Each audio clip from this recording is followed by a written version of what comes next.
রাত 2টো বেজে গেছে, আবু জেহেল ঘুমায় না, হা করে তাকায় আছে। আবু জেহেলের স্ত্রীর নাম হলো উম্মে জামিল। নাম কি? মারাত্মক ধরনের একটা মহিলা নেত্রী। আমাদের দেশে কিছু মহিলা নেত্রী আছেন, মিছিলের আগে আগে থাকে আর স্লোগান দেয়।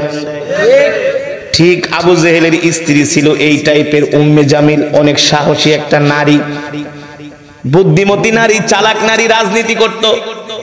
আবু জেহেলদের সাথে রাস্তায় যায় আন্দোলন করত।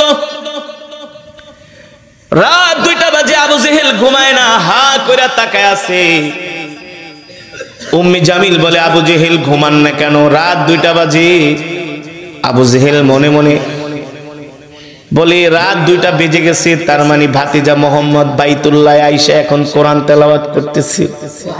আর মোহাম্মদের কোরআন তেলাওয়াত না শুনলে তো আবু জেহেলের রাত্রে ঘুম হয় না। জোরে বলেন সুবহানাল্লাহ। কিন্তু তার স্ত্রী উম্মে জামিল কেউ বলতে পারতেছে না, উম্মে জামিল কেউ বলতে পারতেছে না। উম্মে জামিল বলে, আবু জেহেল ঘুমাও ঘুমাও। আবু জেহেল বলে, বেটি তোর সমস্যা কি, তুই ঘুমা। আবু জেহেল বলে, ডিস্টার্ব করবি না। উম্মে জামিল বলে, তুমি না ঘুমাইলে আমিও ঘুমাবো না। এবার আবু জেহেল ঘুমের ভান ধইরা চোখ 2টা বন্ধ কইরা আছে। কিসের ভান ধইরা? কথা বলেন। ঘুমের ভান ধরে চোখ 2টি বন্ধ করে আছে। 10 মিনিট চোখ বন্ধ কইরা থাকার পরে আবু জেহেল তাকায় দেখে তার স্ত্রী উম্মে জামিলেরও চোখ বন্ধ। উম্মে জামিলেরও। আবু জেহেল মনে করছে ওই মহিলা, শয়তান মহিলা ঘুমায় গেছে। আসলে ঘুমায় নাই। উম্মে জামিলের এবার তার মনের ভিতরে টেনশন হলো, প্রতিদিন রাত্রে আবু জেহেল রাত 2টা বাজে কোথায় যায়, এটা আজকে ধরবো। কারণ প্রতিদিন রাত 2টা বাজে ঘুমের থেকে ওইটা বাইরে চলে যায়। আজকে উম্মে জামিল বলে, আজকে চোর ধরবো। আবু জেহেল তুমি কোথায় যাও? আজকে তোমাকে বসতে দিব না, ঘুমের ভান ধরে চুপ করে থাকবো। যখন তুমি যাবা তখন তোমার পিছন থেকে জামার কালার ধরে টান দিব, যে চোরের মতো করে যাও। আবু জেহেল ঘুমের ভান ধরে আছে, উম্মে জামিলও ঘুমের ভান ধরে আছে। আবু জেহেল বুঝতে পারলো উম্মে জামিল মনে হয় ঘুমায় গেছে। এবার আবু জেহেল মোটা একটা কম্বল নিয়া, মুড়ি দিয়া, হাতের মধ্যে একটা কুপি নিয়া ঘর থেকে বের হয়ে গেলেন আল্লাহর নবীর জবানে কোরআন শোনার জন্য। আল্লাহু আকবার। জোরে বলেন আল্লাহু আকবার।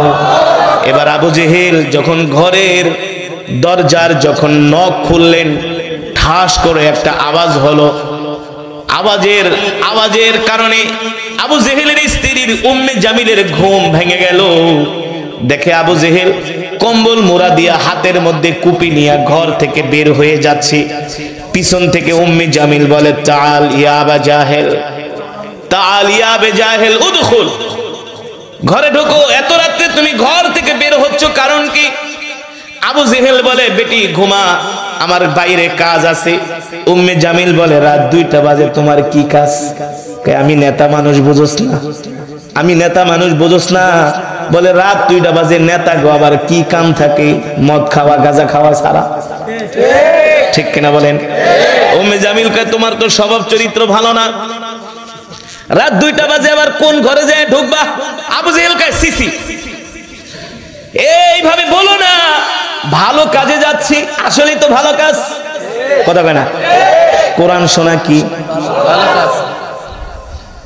বলে? ভালো কাজে যাচ্ছি। উম্মে জামিল বলে, ভালো কাজ কোন কাজ বলো আমার কাছে, নাইলে ঘর থেকে বের হতে দিব না। কিন্তু আবু জেহেল যে আল্লাহর নবীর কোরআন তেলাওয়াত শোনার জন্য বাইতুল্লাহ যাচ্ছে, এই কথা যদি উম্মে জামিলকে বলে, তাহলে আবু জেহেলের পিঠের চামড়া থাকবে না। কারণ সেই তো দিনের বেলা আইন করছে কেউ যাতে মুহাম্মাদের কোরআন তেলাওয়াত শুনতে না যায়। এখন নিজেই রক্ষক হয়ে যদি ভক্ষকের কাতারে দাঁড়ায়, তাহলে তো আর মান সম্মান থাকে? টাইম শুধু বাড়তেছে, 2টা 2:30। আবু জেহেল কয়, একটু পরেই তো ভাতিজার তেলাওয়াত বন্ধ হয়ে যাবে, মানে তাহাজ্জুদের নামাজের সময়ও শেষ, তেলাওয়াতও শেষ।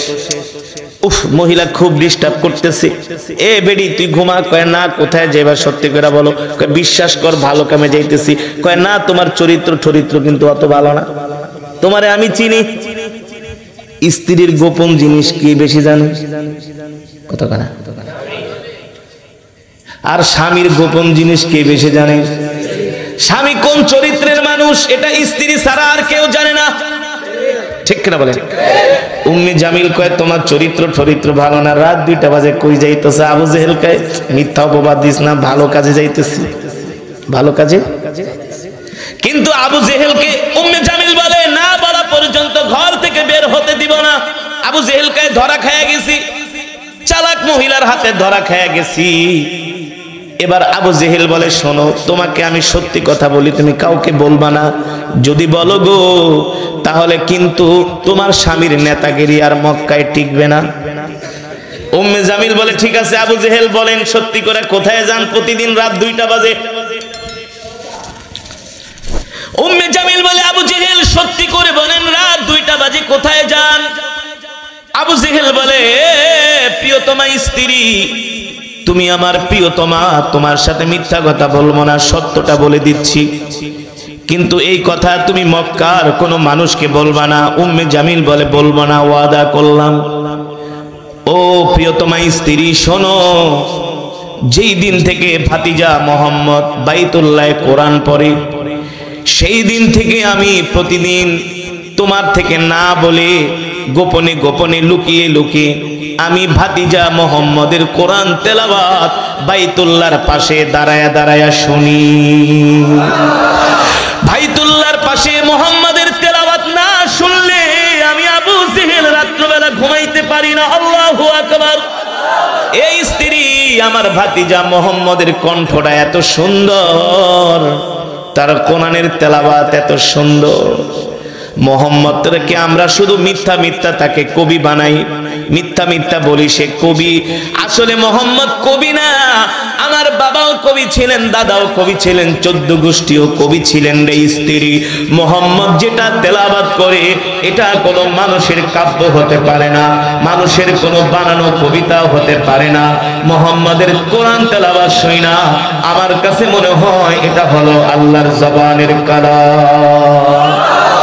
কিন্তু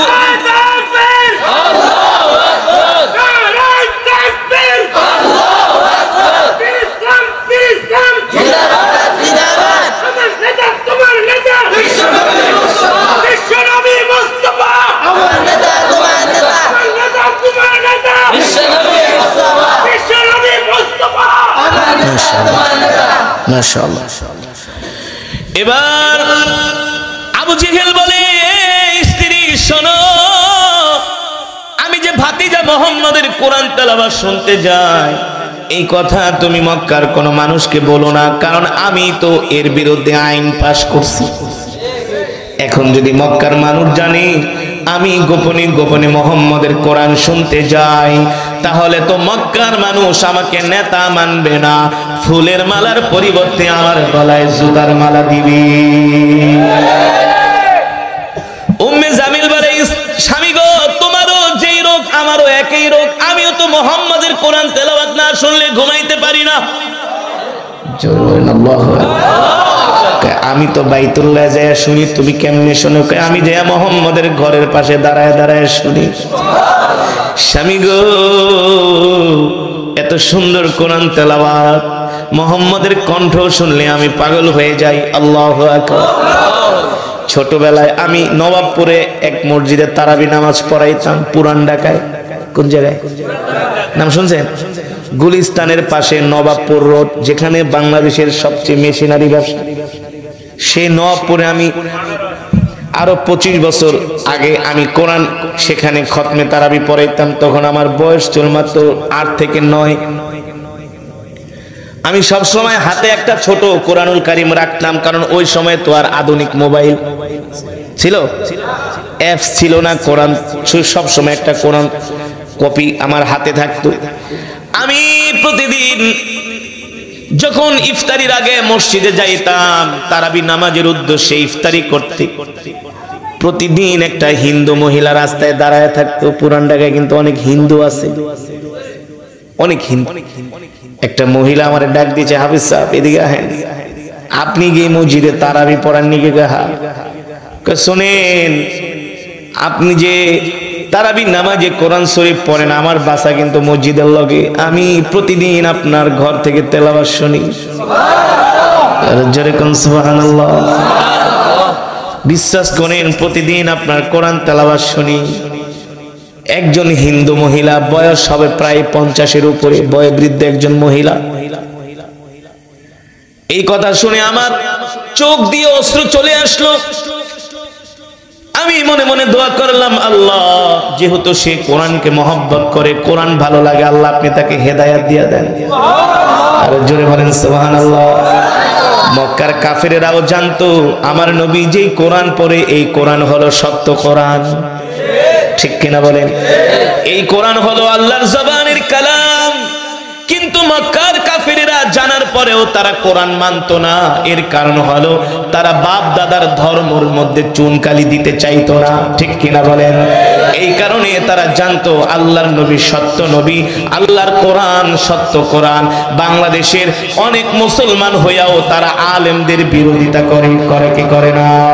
তারাও জানে আলেমরা হকের পথে আছে, দ্বীনের পথে আছে, কোরআনের পথে আছে। কিন্তু আলেমদেরকে বেশি ভালোবাসলে তাদের ক্ষমতা থাকবে না, এই কারণে তারা আলেমদের বিরোধিতা করে। মক্কার কাফেররাও এই কারণে আল্লাহর নবীর বিরোধিতা করতেন। এবার উম্মে জামিল বলে, আবু জেহেল, তুমি যেমন মুহাম্মাদের কোরআন তেলাওয়াত না শুনলে ঘুমাইতে পারো না, আমারও একই অবস্থা। আবু জেহেল কইতে, তুই কি করতে চাস? তার স্ত্রীকে বলে, এই বেরি অন্তর লেগে আমি কি করুম ক? স্বামী গো, যেহেতু যাইবেন সাথে আমারও নিয়ে যান। সুবহানাল্লাহ। এবার ঘটি বাটি দুইজনে মিলে আবু জেহেল কয়, ঠিক আছে, মহিলা মানুষ তো এমনি একটু লেজি টাইপের, এমনি তো অলস টাইপের, তোরে নিয়ে আবার কোন বিপদে পড়ুম? একটা কাজ কর, আমি যাই, আবার তুইও যদি আমার সাথে যাস, মক্কার মানুষ যদি কেউ দেখা ফেলায় রে, তাইলে কিন্তু বুঝিস তুইও গেছস, আমিও গেছি। তবে আমার কাছে একটা বুদ্ধি আছে, এই কম্বল দিয়া তুমি তোমার শরীর ঢাকো, চোখ ঢাকো, বোরকা পরবি না। আল্লাহ তোরে কেমনে পড়ায়? আল্লাহর কোরআনের বিরুদ্ধে কথা বলস, দেখ আল্লাহ তাআলা কেমন কইরা তোদেরকে আল্লাহ তাআলা কৌশলের মধ্যে ফালায় দেয়। ঠিক কিনা বলে? কয় বেটি কম্বল একটা দিয়া চোখ ঢাক, মুখ ঢাক, যাতে কেউ না দেখে। কয় ঠিক আছে স্বামী, বোরকা পরতাছি। আরেকটা দিয়া শরীর ঢাক। এবার ঘটি বাটি দুইজন মিলে আল্লাহর নবীর জবানে কোরআন শোনার জন্য যাচ্ছে। আর জোরে কোন সুবহানাল্লাহ। এবার আবু জেহেল যায় মনের সুখে বাইতুল্লাহর পাশে কান লাগায়া তার স্ত্রী দুইজনে কোরআন শুনতেছে। এইদিকে উতবা কয়, আজকে তো বড় নেতা আইন করছে, সে কোরআন তেলাওয়াত শুনতে যাইবো না, তাহলে আমি এই ফাঁকে যাই। সাইবা কয়, উতবা আমার সেকেন্ড ইন কমান্ড, সে যেহেতু যাবে না, আমি একা যাই, কেউ জানে না, গোপনে গোপনে যায় শুনে আসবো। আল্লাহু আকবার। এই কথা মনে কইরা সব আতি নেতা পাতি নেতা সব নেতা নবীর কোরআন শোনার জন্য। সুবহানাল্লাহ। আর জোরে বলুন সুবহানাল্লাহ। ও যুবক, এই পৃথিবীর জমিনে আমার নবীর মতো এত সুন্দর আল্লাহ তাআলা কাউকে বানায় নাই। আমার নবীর মতো এত সুন্দর কণ্ঠ আল্লাহ তাআলা কাউকে দেয় নাই। আমার নবীর চেহারা দেখলে মক্কার কাফেরেরা তার জন্য পাগল হয়ে যেত। মক্কার কাফেরেরা দূর থেকে আমার নবীকে গালি দিত, আর সামনে আসলে কপালে চুমা দিত। এমন সুন্দর চেহারা ছিল আমার নবীর। আল্লাহু আকবার। আবু জেহেল, আবু লাহাব সবগুলোর চেহারার মধ্যে বাটপারি ছাপ পড়ে গেছে, কিন্তু আমার নবী ছিলেন নিষ্পাপ।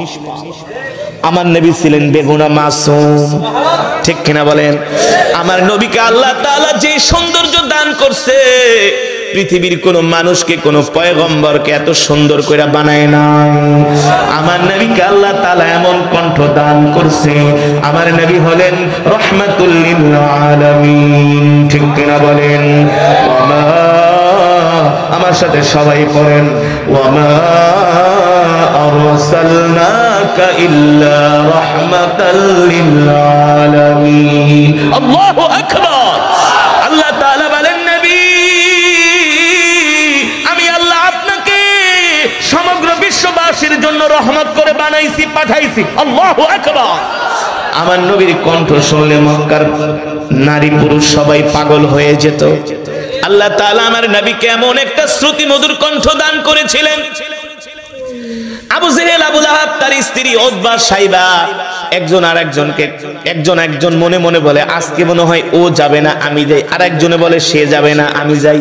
কিন্তু ঘটনা কর্মে সবাই বাইতুল্লাহর চতুর্পাশে যায় ভিড় জমিয়ে জমিয়ে আল্লাহর নবীর জবানে কোরআন শুনতেছে। আল্লাহু আকবার। আল্লাহ তাআলা কাফেরদেরকে কিভাবে বেইজ্জতি করেন, আল্লাহর নবীর কোরআনের তেলাওয়াত শুনতে শুনতে সবগুলা কাফের বাইতুল্লাহর দেয়ালের সাথে টেক লাগায় ঘুমায় গেছে। সুবহানাল্লাহ। কি করছে? হঠাৎ করে সূর্যের আলো আয়েশা তাদের চেহারায় পড়ছে। আবু জেহেল দেখে তার স্ত্রী উম্মে জামিল নাক টেনে ঘুমাইতেছে। আবু জেহেল কে, এই বেটি ওঠোস না কে? তাকায় দেখে সূর্য উঠে গেছে। কামটা হইলো কি, তোরে লয়ে আইলাম, নাহলে তো আমি এক দৌড় দিয়ে যাইতাম গা। তুই তো মহিলা মানুষ, এখন তোরে লয়ে এত বিপদে পড়ছি। উম্মে জামিল কি করছে, দুইটা কম্বল আনছিল, একটা ভুলে ফালাই থুয়ে দৌড়। কারণ চোরে চুরি করলে প্রমাণ থাইকাই যায়, ঠিক কিনা বলেন? আবু জেহেল আর উম্মে জামিল দুইজনে দৌড়। আরো যত ছোট ছোট পাতি নেতা ছিল সবাই তো কোরআন শুনতে আসছে, সবাই ঘুমায় পড়ছে। এখন এক এক রাস্তা দিয়ে এক একজনের দৌড়। ঘটনা ক্রমে আল্লাহ তাআলা দেখেন কেমন করে ওদেরকে বেইজ্জতি করে, একটার সাথে আর একটার মুখোমুখি সংঘর্ষ। আবু জেহেল দেখে উতবা, উতবা কয় সাইবা, সাইবা কে আবু লাহাব, কে ব্যাপারটা কি? আবু জেহেল কে, উতবা ব্যাপার কি? উতবা কয় আপনি কোন আগে এত সকালবেলা কেন? কারণ কি? কারণ কি? আবু জেহেল কয় খবর আছে। কয় না না না, মান সম্মান নিয়ে বাড়িতে জানগা, আমার কাছে প্রমাণ আছে। প্রমাণ কি? ওই যে উম্মে জামিল কম্বল একটা,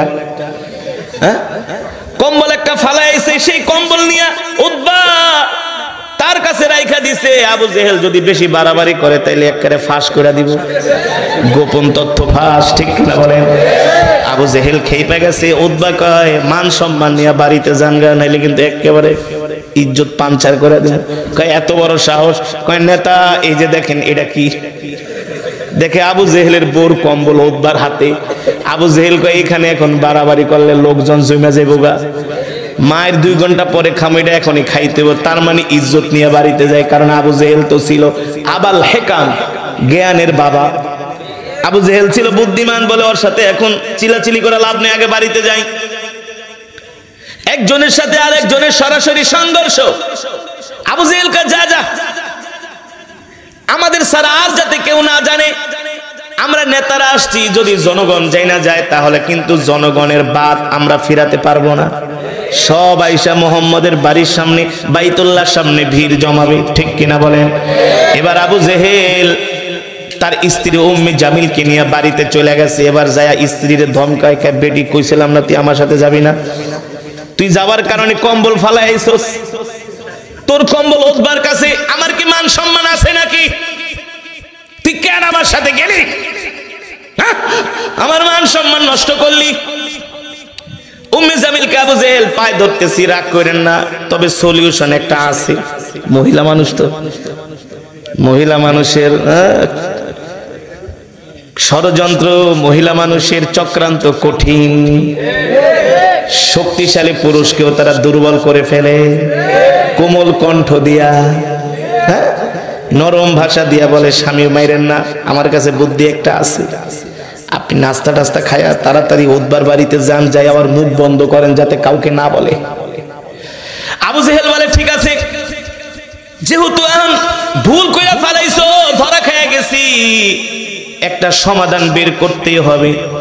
এবার আবু জেহেল নাস্তা খায়া উতবার বাড়িতে রওনা শুরু করছি।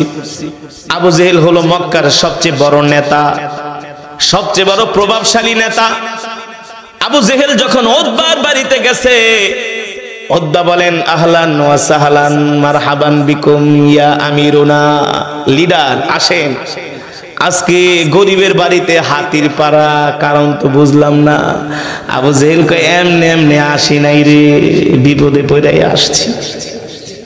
বিপদে পড়ে এই যে নির্বাচন আইতেছে, এখন দেখবেন নেতারা যারে দেখবো ওরই জড়ায় ধরে, যারে দেহে শুধু সালাম আর সালাম, কাটা আর আকাটা নাই, সালাম এই গত 2 দিন আগে আমি একটা প্রোগ্রামে গেছিলাম টাঙ্গাইলের মির্জাপুরে। এক নেতা আইসা বক্তব্য দেয়, আউযু বিল্লাহি মিনাশ শয়তানির রাজিম, বিশ্বাস করে। তারপরে আরেকজন বক্তব্য দিল, আমি মনে করছি সে একটু শুদ্ধ করে কয় এটা ওকে শয়তানির রাজিম, আর সালামকে সাউন্ড। এই নির্বাচনের সময় দেখবেন নেতা গাড়ি দেয়া যায়, দামি প্রাডো গাড়ি থামায়া আইসাই জড়ায় ধরে, তার মানে এখন নির্বাচনের সময়। এমনি তোমারে জড়ায় ধরে না, ধরানোর কারণ আছে, ভোট, ঠিক কিনা বলে? এই দেশে ভোট আসলে জনগণের মায়া বাইরা যায়, জনগণের আদর করে নেয়, ভোট শেষ খবর নাই, ঠিক কিনা বলে? আবার ভালো তবে ভালো সংখ্যা যেটা হক সেটা বলতেই হবে, কোরআনের কথা। আবু জেহেল দেখা উতবা কয়, আবু জেহেল সকাল সকাল আমার বাড়িতে, কয় টিটকারি মারিস না, বিপদে পড়ে আসছি। আবু জেহেল উতবাকে ঘরে তার হাত ধরে কয়, ভাই ঘরের ভিতরে আয়, তোর সাথে জরুরি কথা আছে। উতবাকে সামনে বসায়া আবু জেহেল বলে, উতবা সত্যি করে বলো, তুমিও তো রাত্রবেলা গোপনে গোপনে মুহাম্মদের কোরআন শুনতে যাও? উতবা বলে, আমি একা যাই না, আপনিও যান? হ, আমিও তো যাই। কিন্তু উতবা রে, আমাদের জন্ম হলো কবির ঘরে, আমাদের বাবা কবি, দাদা কবি, 14 গোষ্ঠী কবি। উতবা বলে, হ্যাঁ আবু জেহেল, আমারও বাবা কবি, দাদা কবি, 14 গোষ্ঠী কবি, আমরা কবির ঘরে জন্ম।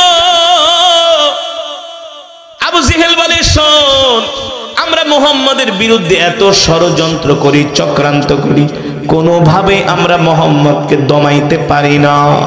তবে উতবা সত্যি কইরা বল, মুহাম্মদ যেই কোরআন তেলাওয়াত করে, আমি আবু জেহেল বলতেছি এই কোরআন কোনো মানুষের বানানো কোরআন না, এই কোরআন কোনো কবির কাব্য না, কারণ কোরআনের তেলাওয়াতের সাথে কবিতার সাথে কোনো মিল পাই না। উতবা কয়, নেতা আমারও তো একই কথা। আল্লাহু আকবার, জোরে বলেন আল্লাহু আকবার। আমারও তো একই কথা, মুহাম্মদ যে কোরআন তেলাওয়াত করে আমরা বলি এটা সে বানায় বানায় কবিতা বলে। না না না, কোন কবির কাব্য এত সুন্দর হতে পারে না, এটা হলো একমাত্র আল্লাহর কোরআন। আল্লাহু আকবার, জোরে বলেন আল্লাহু আকবার। এবার আবু জেহেল বলে, শোন, আর কিছুদিন পরেই তো আমাদের দেশে বাণিজ্য মেলা হবে। বাণিজ্য মেলা বোঝেন তো? বুঝেন? দেখবেন বাংলাদেশে একটা বাণিজ্য মেলা হয়, সেই মেলায় সারা বিশ্ব থেকে কথা কয় না লোক আসে ব্যবসা করার জন্য। আবু জেহেল বলে, তুই আমি যাই কোরআন তেলাওয়াত শুনতে, এটা আমার কাছে বড় টেনশনের ব্যাপার না, বড় টেনশনের ব্যাপার হলো আগামী বছর বাণিজ্য মেলা আর কয়েক মাস পরে। এই তেলাওয়াত যদি আশেপাশের রাষ্ট্রের জনগণ শুনে ফেলায়, তাহলে তো সব আইসা মুহাম্মাদের হাতে হাত রেখে কালেমা পড়ে মুসলমান হয়ে যাবে, ঠিক না? মুহাম্মাদের যে চেহারা, সুবহানাল্লাহ, মুহাম্মাদের যে চেহারা, যে কণ্ঠ, যে কোরআন তেলাওয়াত, যে ব্যবহার, যে কোনো মানুষ দেখলেই তো পাগল হয়ে যাবে। উতবা কয়, শয়তান তো বুঝেন না? কয়, বড় শয়তান, আপনার মাথায় আসলে বুদ্ধি আছে। ঠিকই কইছেন, এই কোরআন তেলাওয়াত এখন মক্কার মধ্যে সীমাবদ্ধ আছে, কিন্তু বাণিজ্য মেলায় তো সারা বিশ্ব থেকে মানুষ আসবে। তারা যদি কোনো ক্রমে মুহাম্মদকে দেখে ফেলায়, তার কোরআন তেলাওয়াত শুনে ফেলায়, তাহলেই তো মুহাম্মদের হাতে হাত রেখা কালেমা পড়ে মুসলমান হয়ে যাবে। তাহলে ইসলাম ধর্ম আর মক্কার মধ্যে সীমাবদ্ধ থাকবে না, ইসলাম ধর্ম কোরআনের দাওয়াত আশেপাশের দেশেও ছড়িয়ে যাবে। বড় টেনশনের কারণ কি? কারণ না বলেন? অব্যাকার শোনেন, আমার কাছে বুদ্ধি আছে। আজকে সন্ধ্যায় আমরা বাইতুল্লাহ কাবা শরীফে বসি, কাবার চত্বরে। মক্কার সব লিডারদেরকে দাওয়াত দেন, যুবকদেরকে দাওয়াত দেন, আমরা একটা আইন পাশ করব। আমাদের দেশে যখন বাণিজ্য মেলায় লোক আসবে, আমরা যুবকদের হাতে বড় বড় লাঠি দিয়া রাস্তার মোড়ে মোড়ে দাঁড় করায় দিব, আর বলবো শোনো তোমরা এই ঘরের আশেপাশ দিয়াও যাবা না, এই ঘরের মধ্যে একটা পাগল আছে, এই পাগলকে দেখলে তোমরাও পাগল হয়ে যাবা। বলেন নাউজুবিল্লাহ। এই পাগলের চেহারাও দেখা যাবে না, নাউজুবিল্লাহ। আমরা বাইতুল্লাহর পাশে, মুহাম্মাদের ঘরের পাশে, মুহাম্মাদের বাড়ির রাস্তার মোড়ে মোড়ে আমরা যুবকদেরকে লাঠি দিয়া মোতায়েন করব, যাতে করে বিদেশি কোনো ব্যবসায়ী কোনো মানুষ মুহাম্মাদের ঘরের আশেপাশ দিয়াও যাতে যেতে না পারে, তাদেরকে অন্য রাস্তা ব্যবহার করতে বলবো। বুঝতে পারছেন তো? বুঝতে পারছেন? আবু জেহেল কয় উদ্বা তোর মাথায় তো আসলে বুদ্ধি আছে, তুই ঠিক কথা বলছস। মক্কার সব কাফেররা বাইতুল্লাহ মিটিং এ বসছে, আর কিছুদিন পরেই তো আমাদের দেশে বাণিজ্য মেলা, রোম থেকে, পারস্য থেকে, ইয়ামান থেকে, জর্দান থেকে ব্যবসায়ীরা আসবে আমাদের দেশে ব্যবসা করার জন্য। আমরা মুহাম্মাদের কোরআন তেলাওয়াত শুনে আমাদের মধ্যেই তো ফাটল সৃষ্টি হয়ে গেছে। কেউ কেউ মুহাম্মাদের কাছে যায় হাতে হাত রেখা কালেমা পড়ে মুসলমান হয়ে যাচ্ছে। এখন আশেপাশের দেশ থেকে যদি মানুষ আসে আর যদি মুহাম্মাদের কোরআন তেলাওয়াত শুনে, এই তেলাওয়াতের দাওয়া শুধু মক্কায় সীমাবদ্ধ থাকবে না, আশেপাশের দেশেও ছড়িয়ে পড়বে। তাহলে শোনো, আমরা একটা কাজ করি, আমরা রাস্তার ধারে ধারে যুবকদেরকে লাঠি দিয়ে দাঁড় করায় রাখবো, যাতে করে কেউ মুহাম্মাদের ঘরের আশেপাশে আসতেও না পারে। মক্কার নেতারা কয় ঠিক আছে, ভালো বুদ্ধি। আল্লাহু আকবার। ভালো। দেখেন আল্লাহ তাআলা এবার কিভাবে তাদের ষড়যন্ত্রকে নস্যাৎ করে। ঠিক তার কয়েকদিন পরে বাণিজ্য মেলা শুরু হয়ে গেল। আবু জেহেল মক্কার যুবকদেরকে লাঠি দিয়া দিয়া রাস্তার মোড়ে মোড়ে মোতায়েন করে রাখছে। বিভিন্ন দেশ থেকে হাজার হাজার ব্যবসায়ী পর্যটকরা মক্কায় আসতেছে, বাইতুল্লাহর পাশ দিয়া যাবে, নবীর ঘরের পাশ দিয়া যাবে। মক্কার যুবকেরা বলে এই রাস্তা দিয়া যাওয়া যাবে না, বাম সাইড দিয়া যাও। কয় কেন? কয় ওই ঘরে একটা পাগল আছে। নাউজুবিল্লাহ। এক এক করতে করতে মানুষের ভিড় জমে গেছে, বুঝেন নাই? একজন আরেকজন আয়েশা কয় ভাই সোজা রাস্তা দিয়া যেতে দেয় না, বাঁকা রাস্তা দিয়া যাইতে কয়, ঘুরা যাইতে কয়, কারণ কি? একজন আরেকজনকে জিগায়, একজন আরেকজনকে জিগাইতে জিগাইতে শতে শতে মানুষ কি হয়ে গেছে। কয় বেটা সামনে ভালো রাস্তা দিয়ে যাইতে দাও না, আমরা 5 কিলো ঘুরে কেন যাবো, আমরা এই রাস্তা দিয়েই যাব। আবু জেহেল মক্কার যুবকরা কয় না না, ওইখানে একটা পাগল আছে ঘরের মধ্যে। আল্লাহ তাআলার কি কারিশমা। কিছু কিছু যুবক, রোম পারস্যের যুবক, আশেপাশের যুবক, তারা বইলা উঠলো বেড়া যদি পাগল থাকে পাগলই দেখবো। তোর বাপের কি? কষ্ট করে বেড়া টাকা খরচ করে আইছি ব্যবসা করতে, তোর বাপের টাকা দিয়ে আইছি নাকি পাগলই দেখবো? যা, পাগলই দেখবো। মানুষের একটা স্বভাব হলো, মানুষকে আপনি যে কাজ করতে নিষেধ করবেন সেটা আরো বেশি করে করে। দেখবেন এক জায়গায় আগুন লাগছে, পুলিশে পিড়ায়ও খেদাইতে পারে না, আগুনের কাছেই যায়। হ্যাঁ, এটা হলো মানুষের একটা স্বভাবজাত অভ্যাস, কিউরিসিটি, যেখানে কি আছে দেখবো। আশেপাশের দেশের ব্যবসায়ীরা বলে নিজের পকেটের পয়সা খরচ করে মক্কায় আসছি, 5 কিলো ঘুরা যাবো না, এই রাস্তা দিয়েই যাবো। মক্কার যুবকদের সাথে তাদের লেগে গেছে মারামারি। আবু জেহেল রৌদবারা কয় মিয়া তুমি আসলে একটা শয়তান, আগেই তো ভালো আছিল, কিসের লেগে তুমি আইন পাশ করলে? এখন তো দেখতেছি হিতে বিপরীত। এখন আবু জেহেল কয় ঠিক আছে, আর কি করার, ওরা আমাদের দেশের মেহমান, যদি ব্যবসা না করে চলে যায় তাহলে তো আমাদের লস হবে, আমরা মুনাফা পাবো না, ট্যাক্স পাবো না, ব্যাট দেশ চালামু কিভাবে? ঠিক আছে যাইতে দাও। এবার আশেপাশের দেশের মানুষরা, কাফেররা বলে আয় আয় পাগল দেখতে যাই, পাগল দেখতে যাই। আল্লাহর নবী ঘরের মধ্যে বৈশা বৈশা কোরআন পড়তেছি, একজন আরেকজনকে ডাক দিয়া বলে তাল তাল তাল, উনজুর উনজুর উনজুর, তাকায় দেখ তাকায় দেখ। পাগলের চেহারা কি এত সুন্দর হয় নাকি? আর জোরে বলেন সুবহানাল্লাহ। পাগল কি এত সুন্দর করে কোরআন পড়তে পারে নাকি? পাগলের কণ্ঠ এত সুন্দর হয় নাকি? আল্লাহু আকবার। এ দেখ, এত সুন্দর চেহারার মানুষ আমরা আজ পর্যন্ত কোনোদিন দেখি নাই। একজন আরেকজনকে বলে শোন, এটা তো মানুষ না, মনে হয় আসমান থেকে চাঁদ উঠছে। আর জোরে কোন সুবহানাল্লাহ। এবার একজন দুইজন তিনজন করতে করতে শতে শতে না হাজার হাজার মানুষ জড়ো হয়ে গেছে। আল্লাহর নবী কোরআন পড়তেছে, আল্লাহর নবী কোরআন পড়তেছে, আশেপাশের দেশের মানুষগুলো আল্লাহর নবীর ঘরের কাছে ভিড় জমাইছে। আল্লাহর নবী তাদেরকে দেখা মুস্কি হাসি দিয়া বলে, তোমরা আমার ঘরের সামনে কি করো? আশেপাশের দেশের মানুষগুলো বলে, এ মুহাম্মদ শোনেন, আমাদের দেশ মক্কায় না, আমরা হলাম বহিরাগত, মক্কার আশেপাশের দেশ থেকে আমরা ব্যবসা করার জন্য আসছি। প্রতি বছর আমরা এই রাস্তা দিয়ে যাই, আজকে আরবের যুবকরা আমাদেরকে এই রাস্তা দিয়ে যেতে দেয় না। তারা বলে এই ঘরের ভিতরে নাকি একটা পাগল আছে। আমরা বললাম আজকে সেই পাগলটাকেই দেখব। আল্লাহ নবী মুস্কি হাসি দিয়া বলে, এ তোমরা সত্যি করে বলো, আমাকে দেখতে কি পাগলের মতো মনে হয়? সারা পৃথিবী থেকে যত ব্যবসায়ী মানুষরা আসছে সবাই ডাক দেয়া বলে, ইয়া মুহাম্মদ, না না না, আপনাকে দেখতে পাগলের মতো দেখা যায় না, আপনাকে দেখলে মনে হয় কোনো মানুষ না, আকাশ থেকে পূর্ণিমার চাঁদ উদিত হয়েছে। আল্লাহু আকবার।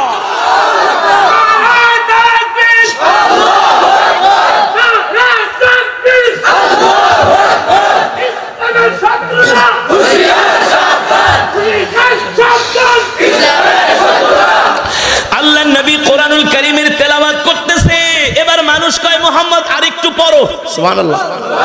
মুহাম্মদ আরেকটু পড়েন, আরেকটু পড়েন, আরেকটু পড়েন, আরেকটু পড়েন।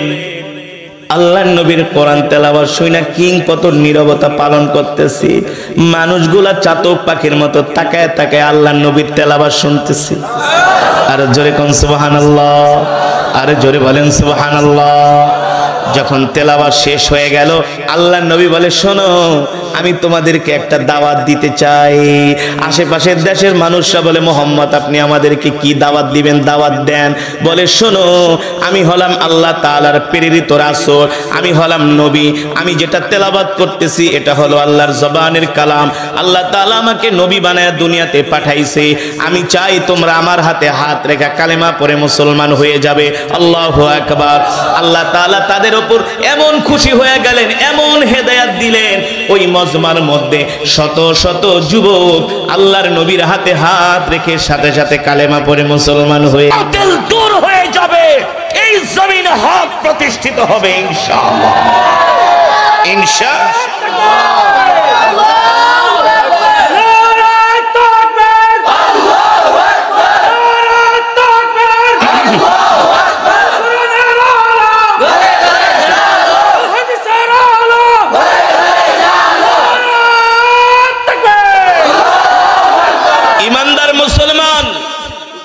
যুগ জামানা পাল্টে দিতে চাইলে অনেকজন, একজনেই আনতে পারে জাতির জাগরণ। ঠিক কিনা বলেন? আল্লাহর জমিনে দ্বীন প্রতিষ্ঠার জন্য হাজার মানুষের দরকার নাই, ঈমানওয়ালা একজনই যথেষ্ট। যেই কোরআনের তেলাওয়াত করেছে, এই কোরআন কার? যারা বলেন কোরআন কার? এই কোরআনের তেলাওয়াত শুনে আবু জেহেল ঘুমাইতে পারে না। আরামের ঘুম হারাম করে রাত 2টো বাজে। কয়টা বাজে? কয়টা বাজে? রাত 2টো বাজে। এখন না, সেই 1450 বছর আগের কথা বলছি, সেই 1450 বছর আগের কথা বলছি। যুবক, এই কোরআনের তেলাওয়াত শোনার জন্য আবু জেহেল রাত 2টা বাজে আরামের ঘুম হারাম করে আল্লাহর নবীর জবানে কোরআন শোনার জন্য কাবার চত্বরে এসেছিলেন। ঠিক কিনা বলেন? আমি যে আয়াত তেলাওয়াত করেছি, ওয়াকুল জাআল হাক্কু, এই আয়াত পড়ার একটা কারণ আছে। ঠিক কিনা বলেন? এই ঘুরে ধরা সমাজকে কোরআনের সমাজে রূপান্তরিত করতে হবে। আশ্চর্য, যেই কোরআনের তেলাওয়াত শুনে আবু জেহেল রাত্রবেলা ঘুমাইতে পারে নাই, যেই কোরআনের তেলাওয়াত না শুনে মুসলমানের বাচ্চারা কিভাবে কোরআনের তেলাওয়াত শুনে ঘরের মধ্যে বসে থাকে, আমাদের বুঝে আসে না। ঠিক কিনা বলেন? এই কোরআন তো আল্লাহর জবানের কালাম। সুবহানাল্লাহ বলেন। এই কোরআনের তেলাওয়াত শুনলে ঈমান বেড়ে যায়। কি বেড়ে যায় মুসলমান? ওয়াইদা তুলিয়াত আলাইহিম আয়াতুহু যাদাতুহুম ঈমানা। এই কোরআনের তেলাওয়াত শুনলে ঈমান বেড়ে যায়, ঈমানওয়ালা হয়ে যায়, জিন্দেগি থেকেই পরিবর্তন হয়ে যায়। খাত্তাবের ছেলে ওমর গিয়েছিলেন নবীজির কল্লা কাটার জন্য, ঠিক কিনা বলেন? নাউজুবিল্লাহ বলেন। খাত্তাবের ছেলে ওমর গিয়েছিলেন নবীজির কল্লা কাটার জন্য। আবু জেহেল এসে ফুসলায়, ওমর তুমি হলো আরবের সবচেয়ে সাহসী যুবক, তোমাকে একটা দায়িত্ব পালন করতেই হবে, নইলে আমরা বেকায়দায় পড়ে যাচ্ছি। ওমর বলে, কি বেকায়দা আবু জেহেল বলেন? বলে, ওই ভাতিজা মোহাম্মদ আমাদের চোখের সামনে বড় হয়েছে, আজকে সে নিজেকে নবী দাবি করে। তুমি বলো ওমর, চোখের সামনে ভাতিজা বড় হইল, এখন নিজেকে নবী দাবি করে। আমি আরবের এত বড় নেতা আবু জেহেল, আমি কি কখনো মোহাম্মদকে নবী মানতে পারি? আবু জেহেল অহংকার করেছিল, ঠিক কিনা বলেন? আবু জেহেল বুঝতে পেরেছিল যে ওমরকে দিয়ে এই কাজটা করানো যাবে, কিন্তু আল্লাহ তাআলা ওমরকে দ্বীনের জন্য পছন্দ করেছেন, কবুল করেছেন, ঠিক কিনা বলেন? আপনাদেরকেও আল্লাহ তাআলা আজকের কোরআনের মাহফিলের জন্য কবুল করেছেন। নইলে এই এলাকায় আরো অনেক মুসলমান আছে কি আছে না? আছে কি আছে না? আরে তুমি যেই দলের হও, যেই মার্কার হও, যেই নেতার পিছনে ঘুরো, যেই পীরের মুরিদ হও, তোমাকে বুঝতে হবে এই কোরআন কোন নেতার কোরআন নয়, এই কোরআন কোন পীরের কোরআন নয়, এই কোরআন হলো কালেমাওয়ালা মুসলমানের কোরআন, ঠিক কিনা বলেন? আল্লাহর কোরআনের সাথে তো কোনো দুশমনি থাকতে পারে না। তবে আমি যে আয়াত তেলাওয়াত করেছি, কোন আয়াত? কয় না, ওয়াকুল জাআল হক ওয়া যাহাকাল বাতিল, ইনশাআল্লাহ এই জমিন থেকে বাতিল দূর হয়ে যাবে। যেই জমিনে উলামায়ে দেওবন্দের সন্তানদের পাড়া পড়ে, ওই জমিন থেকে শিরক বিদআত দূর হয়ে যায়। ইতিহাস এটাই প্রমাণ করে, ইতিহাস এটাই প্রমাণ করে। আমাদের আকাবেররা জঙ্গল সাফ করে ডালিম গাছের নিচে মাদ্রাসা প্রতিষ্ঠা করেছিলেন, ঠিক কিনা বলেন? আমাদের আকাবের মুরব্বীরা জঙ্গল সাফ করে, যেই জঙ্গলে বাঘ বসবাস করত, সেই জঙ্গল সাফ করে তারা মাদ্রাসা প্রতিষ্ঠা করেছেন। সেই মাদ্রাসার মাধ্যমে সারা বাংলাদেশে কোরআনের আলো ছড়িয়ে পড়েছে, দ্বীনের আলো ছড়িয়ে পড়েছে, ঠিক কিনা বলেন? মুসলমান, আমি অল্প সময় কিছু বয়ান করব, ধৈর্য ধরে শুনতে পারবেন তো? আমি একটা কবিতার একটা অংশ বলেছি, যুগ জামানা পাল্টে দিতে চাইনে অনেকজন, একজনেই আনতে পারে জাতির জাগরণ, ঠিক কিনা বলেন? এই কবিতাটা আমি কেন বলেছি তার কারণ আছে, কারণ আছে, কারণ আছে। আমরা উলামায়ে দেওবন্দের সন্তানেরা লক্ষ মানুষের সামনে যেমনে বয়ান করি, 10 জনের সামনে ঠিক সেভাবেই বয়ান করি। অনেকে বলে মানুষ অল্প হইলে বলে বয়ান জমে না, আমার অল্প মানুষ হইলে আরো বয়ান বেশি জমে।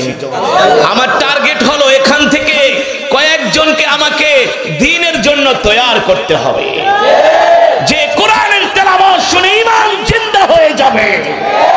এই জমিনে ছোট্ট মাদ্রাসা থাকবে না, ইনশাআল্লাহ উলামায়ে দেওবন্দের সন্তানদের পাড়া পড়েছে, এই জমিনে কওমি দাওরায়ে হাদিস মাদ্রাসা হবে ইনশাআল্লাহ।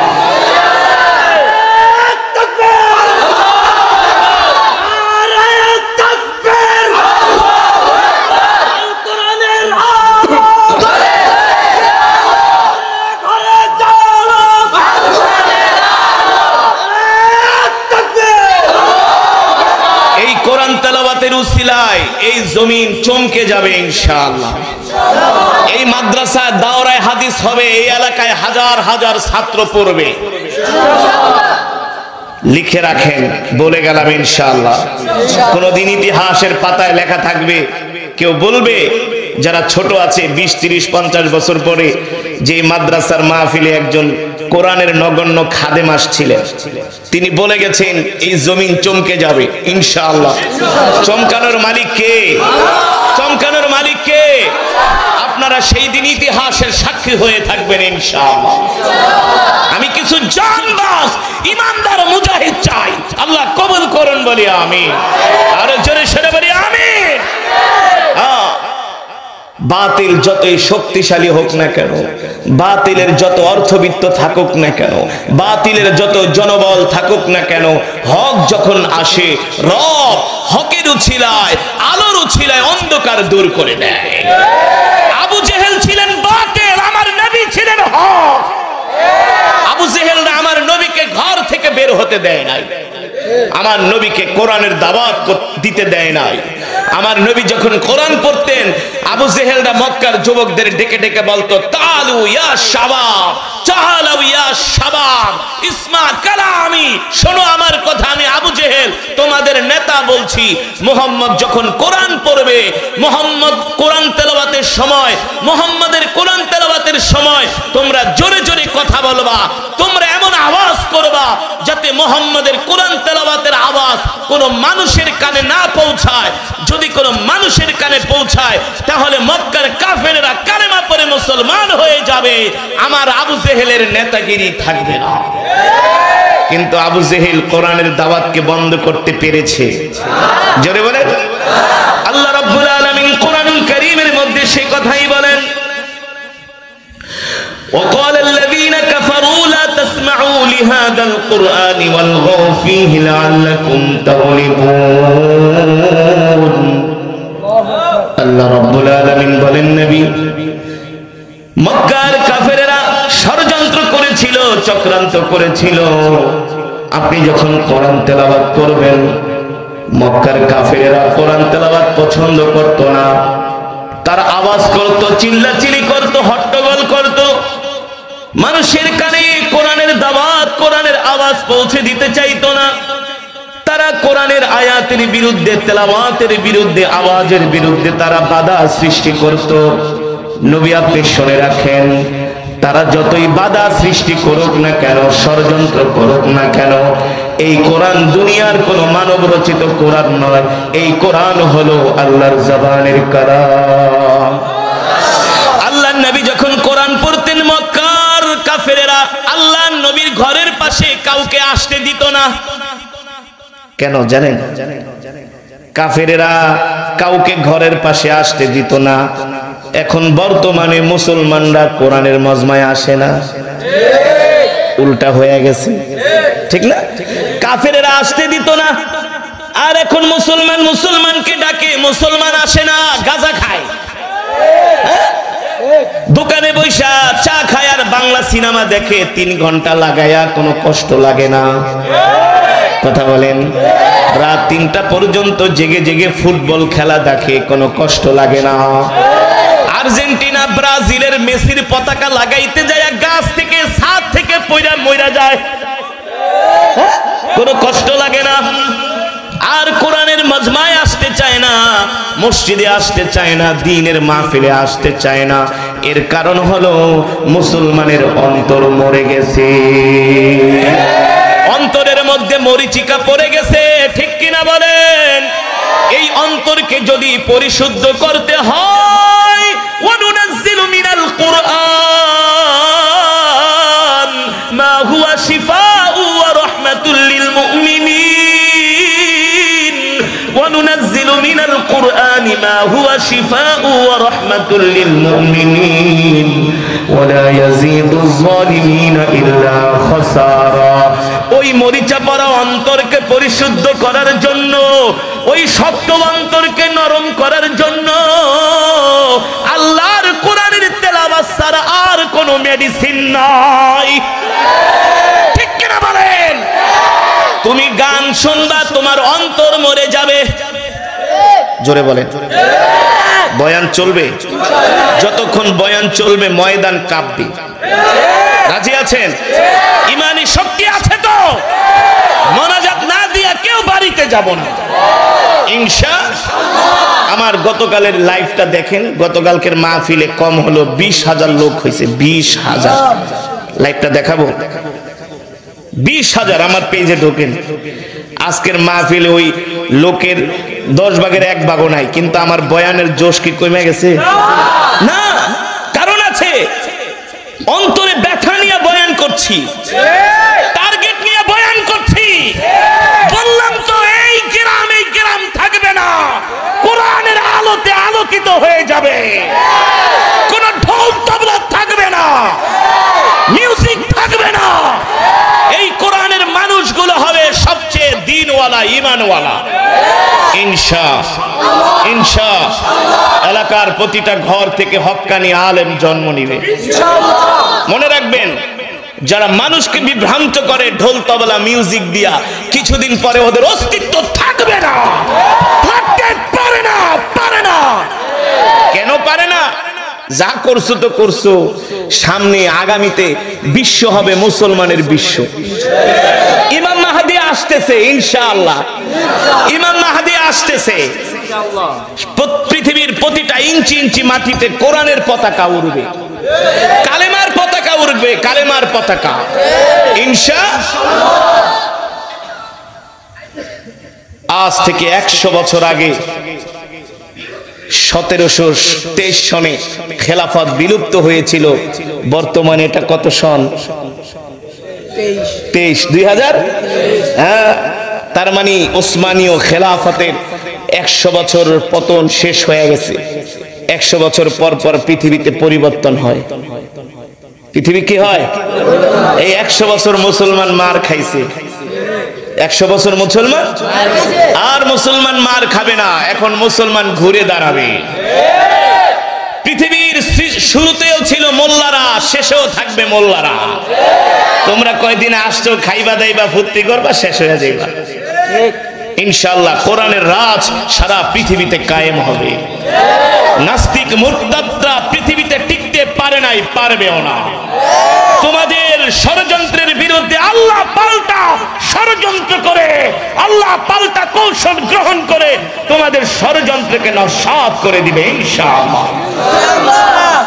আবার এক ঘাটে বাঘ আর বকরি পানি খাবে। বিশ্বাস করেন না? বলতে পারেন হুজুর এগুলো রূপ কথা, কাল্পনিক। হ্যাঁ, মক্কার কাফেররাও আল্লাহর নবীর ভবিষ্যৎবাণীকে কাল্পনিক বলেছিল। আল্লাহর নবী বাইতুল্লাহ নামাজ পড়বে, কাফেরদের কাছে চাবি চাইলেন, এই বাইতুল্লাহর চাবিটা দাও, আমি বাইতুল্লাহ নামাজ পড়বো। কাফেররা বলে, দে মুহাম্মদ, তোমাকে বাইতুল্লাহ চাবি দিব না, তুমি গরিব মানুষ। নাউজুবিল্লাহ বলেন। নবীজি কষ্ট পেয়েছে কি পেয়েছে না? পাশে আবু বকর, পাশে ওমর, ওসমান, আলীর মতো সাহাবীরা। আল্লাহর নবী আপনাকে বাইতুল্লাহর চাবি দিল না, আপনাকে অপমান করলো, আমি ওমর সইতে পারি না, সবগুলোর কল্লা ফালায় দেবো। আল্লাহর নবী বলল, ওমর ইসবির, ধৈর্য ধরো, ধৈর্য ধরো। আবু বকর, সাইয়েদনা আবু বকরের চোখে পানি, যে আবু বকর নিজের জীবনের চাইতে আল্লাহর নবীকে ভালোবাসত, সে আবু বকরের চোখে পানি। ওগো আল্লাহর নবী, সব ছেড়ে আপনার কাছে আসলাম, আপনাকে কাফেরেরা অপমান করতেছে, আমি আবু বকর সইতে পারি না। আল্লাহর নবী বলে, ওমর শুনে রাখো, সেই দিন আর বেশি দূরে নয়, যারা আমাদেরকে আজকে বাইতুল্লাহর চাবি দেয় না, কিছুদিন পরে ওরা আমাদের ভয়ে ঘরের মধ্যে দরজা লাগায় থাকবে, আমাদের ভয়ে বের হতে পারবে না। ঠিক কিনা বলেন? ওমর কষ্ট পেও না, তুমি হবে সেনা প্রধান, সবগুলা হারামিরে ধইরা ধইরা তুমি শাস্তি দিবা। আবু বকর, যারা আজকে আমাদের সাথে বেয়াদবি করছে, তুমি হবে চিফ অফ জাস্টিস, প্রধান বিচারপতি, সবগুলার বিরুদ্ধে তুমি রায় দিবা।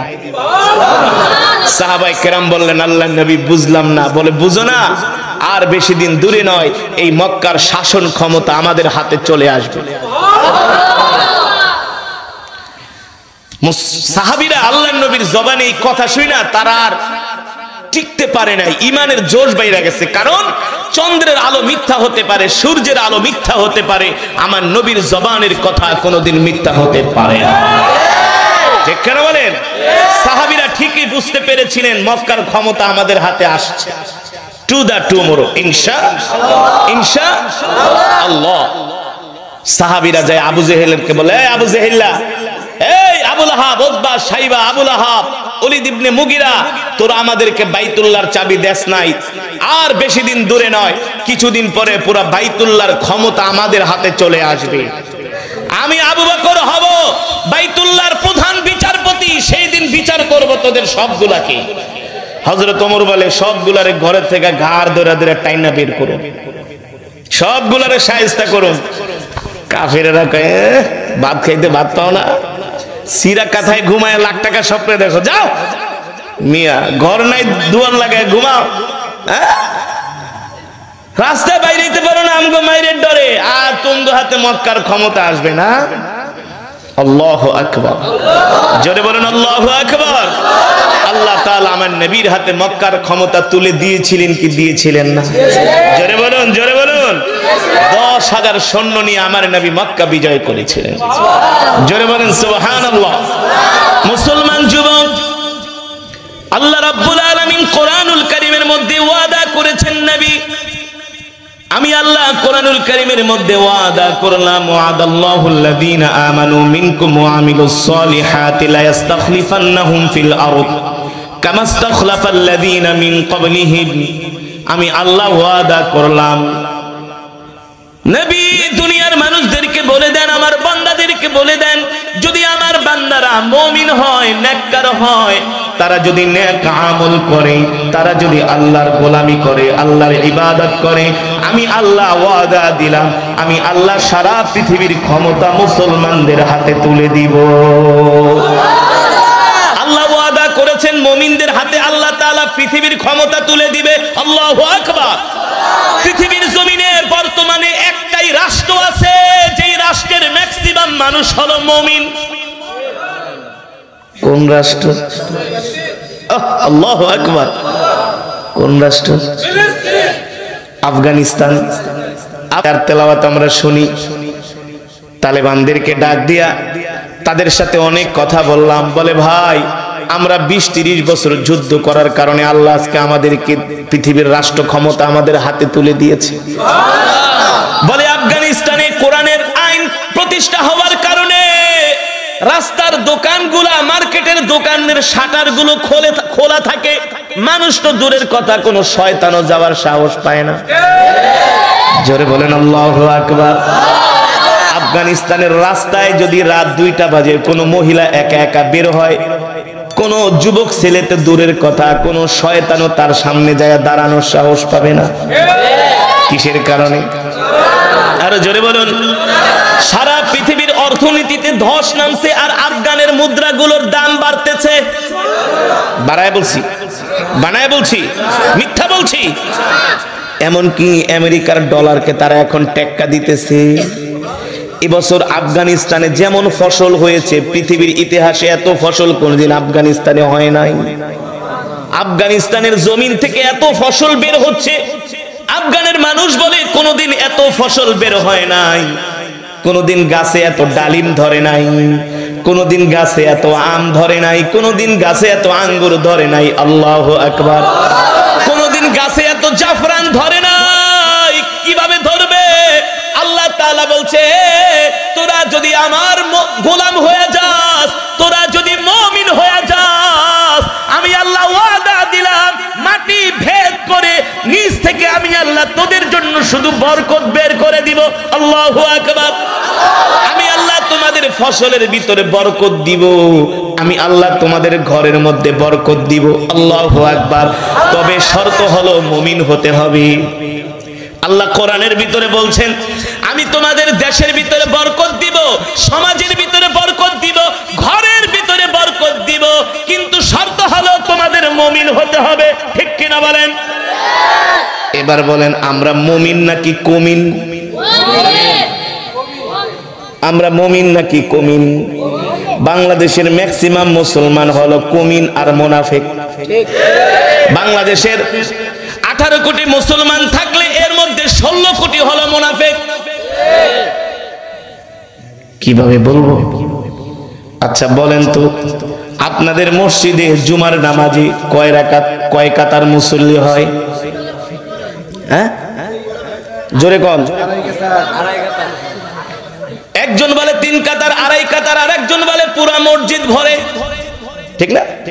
যাই হোক, যদি জুমার নামাজে 3 কাতার 2.5 কাতার হয়, পুরা মসজিদও যদি ভরে, দোতলাও যদি ভরে, আপনাদের কথাই মানলাম, তাহলে ফজরের নামাজে কয় রাকাত, কয় কাতার হয়? ফজরের নামাজে কয় কাতার হয়? কেউ বলে 1 কাতার, কেউ বলে 1.5 কাতার, কেউ বলে আধা কাতার, কেউ বলে 3 জন।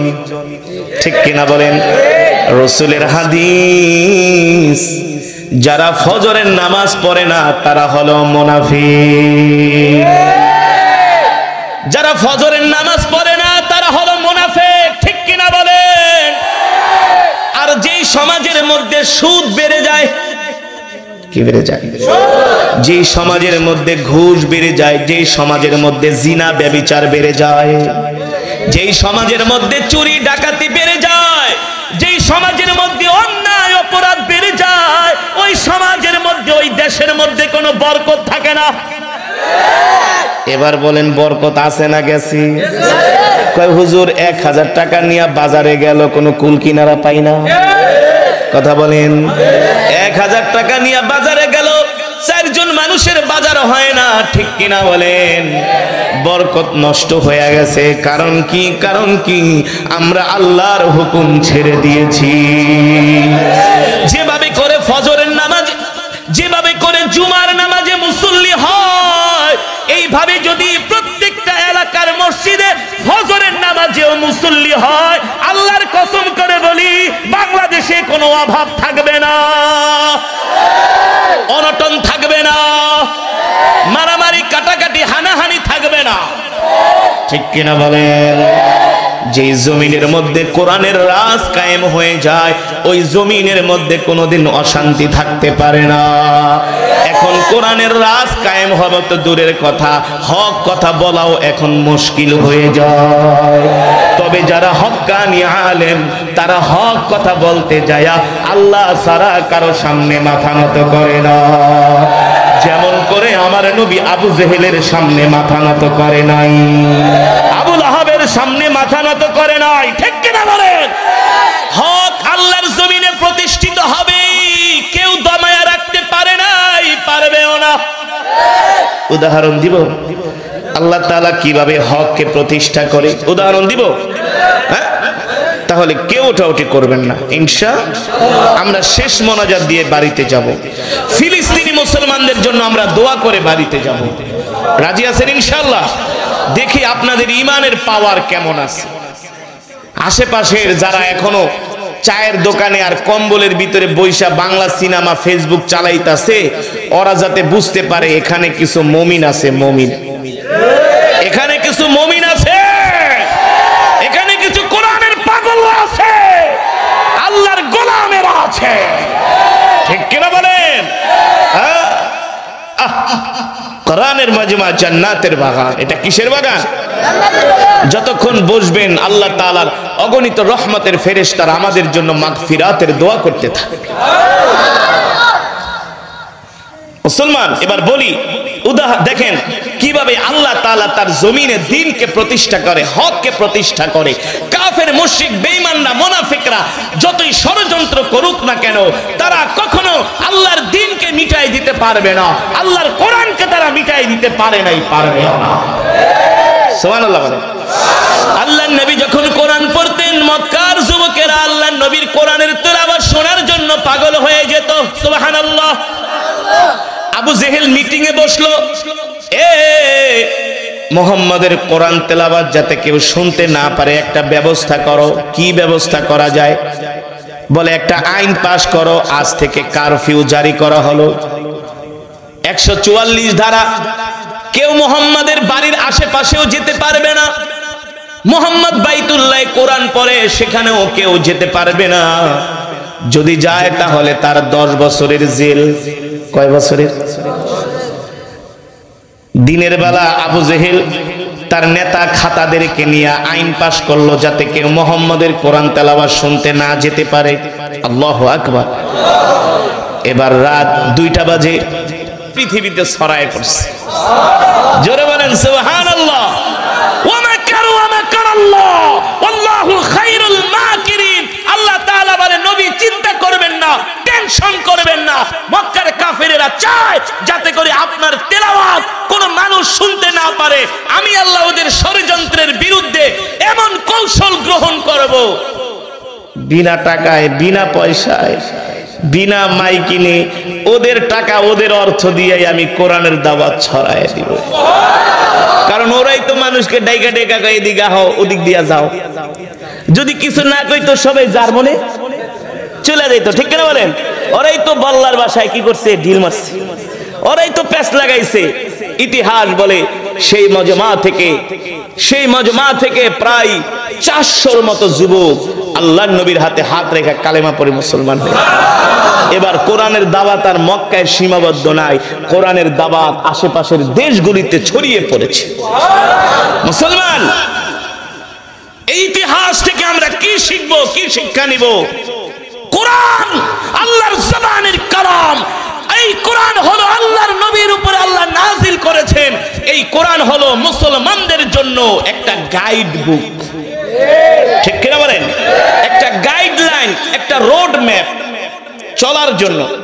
ইহদিনাস সিরাতাল, এই কোরআন হলো আমাদের জন্য একটা সঠিক পথ, ঠিক কিনা বলেন? মুত্তাকিনদের জন্য সঠিক পথ। আজকে সারা পৃথিবীতে মুসলমান মার খাচ্ছে, সারা পৃথিবীতে মুসলমান নির্যাতিত, নিপীড়িত। আজকে মুসলমান ইসলাম থেকে, দিন থেকে দূরে সরে যাচ্ছে। আমরা ভাবতেছি মনে হয় আমরা মুসলমানরা দুর্বল হয়ে গেছি, আমরা শেষ হয়ে যাব। না না, মুসলমান শেষ হবে না।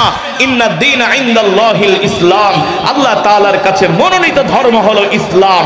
আল্লাহ তাআলার কাছে একমাত্র ইসলাম হলো আল্লাহ তাআলার কাছে এই পৃথিবীর জমিনে মানুষ তাদের জীবনকে পরিচালিত করবে একমাত্র ইসলামের মাধ্যমে, দ্বীনের মাধ্যমে।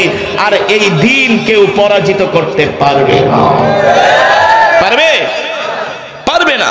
আল-ইয়াওমা আকমালতু লাকুম দীনাকুম ওয়া আতমামতু আলাইকুম নি'মাতি ওয়া রাদিতু লাকুমুল ইসলাম দীনা।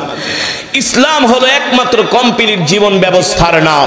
এই কারণে মুসলমান, আমরা যতদিন পর্যন্ত এই কোরআনকে আঁকড়ে ধরবো, এই কোরআন রাসূলের সুন্নাহ, তারাকতু ফীকুম আমরাইন লান তাদিল্লু মা তামাসসাকতুম বিহিমা কিতাবাল্লাহি ওয়া সুন্নাত রাসূলি।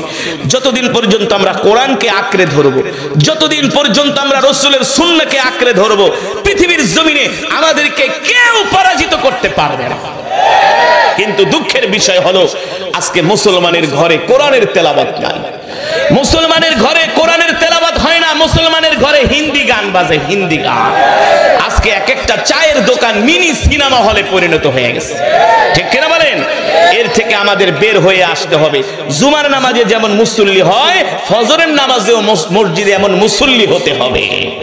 শুধু হুজুরদের মজমায় এসে কোরআন শুনলে চলবে না, নিজেকেও কোরআন পড়তে হবে, সন্তানদেরকে আলেম বানাতে হবে।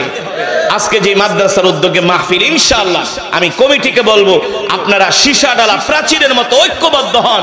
এই মাদ্রাসার মাধ্যমে আল্লাহ তাআলা এই জমিনকে আলোকিত করে দিবে ইনশাআল্লাহ। তবে এত সোজা না, এত সোজা না, অনেক পথ পাড়ি দিতে হবে। যিনি মাদ্রাসার সেক্রেটারি, অনেক সাহসী একজন মানুষ, একজন, তাকে কি বলবো, তরুণ বলবো না যুবক বলবো, সে মাঝামাঝি, তরুণও না যুবকও না, শরীরে শক্তি আছে, বয়সও কম, আলহামদুলিল্লাহ দ্বীনের প্রতি তার ভালোবাসা আছে। আমি বলবো আপনি আপনার কমিটিকে নিয়ে আগায় যান, এলাকাবাসীকে নিয়ে আগায় যান। ইনশাআল্লাহ হকের পথে কিছু মানুষ বাধা দিবে, কিন্তু তারা বাধা দিয়া কিছুই করতে পারবে না, পারে নাই, পারবেও না। ইনশাআল্লাহ সবাই আস্তে আস্তে করে হকের পথে চলে আসবে, ঠিক কিনা বলেন? আল্লাহ তাআলা সকলের অন্তরে কোরআনের নূর পয়দা করে দিন বলে আমি। যেভাবে করে আমরা কোরআনের মাহফিলে আসছি, এভাবে করে আমরা আমাদের সন্তানদেরকে মাদ্রাসায় ভর্তি করায় কোরআন শেখাবো। রাজি আছেন ইনশাআল্লাহ?